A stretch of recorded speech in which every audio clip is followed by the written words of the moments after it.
So one flaw I believe I see in the negatives rebuttals is that they're focusing too much on the potential voters' ability to vote. Sang-Soo covered that voters can't vote via the internet because they're too poor, and we're not arguing against their ability to vote. We're arguing against fraudulent and dishonest voting.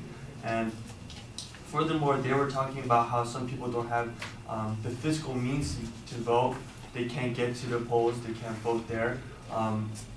But like we said, we're not focusing on whether or not they're able to get to a place place A to place B to vote, but we're simply voting. We're trying to get rid of all fraudulent activity, all dishonest votes. We're trying to establish the legitimacy of the voting process. And so I don't see why we have to discuss that. You know, if they were not going to get there to vote anyway, if they're not able to go there and vote with voter ID, they weren't going to go there and vote anyway, you know? And that's one less case of potential fraudulent voting that we have to worry about. Furthermore, they argued that a lot of people don't have photo IDs. Well, there are a lot of alternatives. For one, I did mention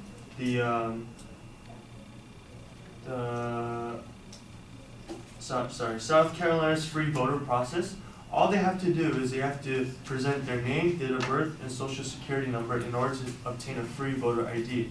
Another example is that Mississippi also has an established free ID plan in which a voter can receive a free ID by simply presenting the same identification materials accepted when that person registered to vote prior to these laws.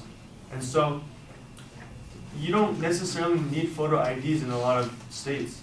And if that's something that's a problem, maybe we can implement that countrywide, where if you were registered to vote before, you just have to present those documents in order to receive a free voter ID.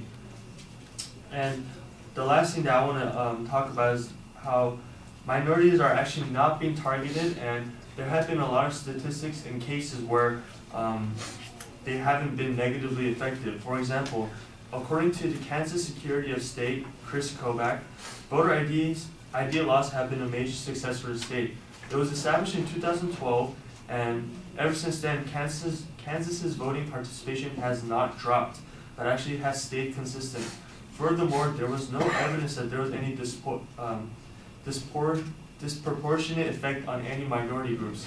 So overall, Kansas did state that the effects of voter IDs were positive. Another example of this is in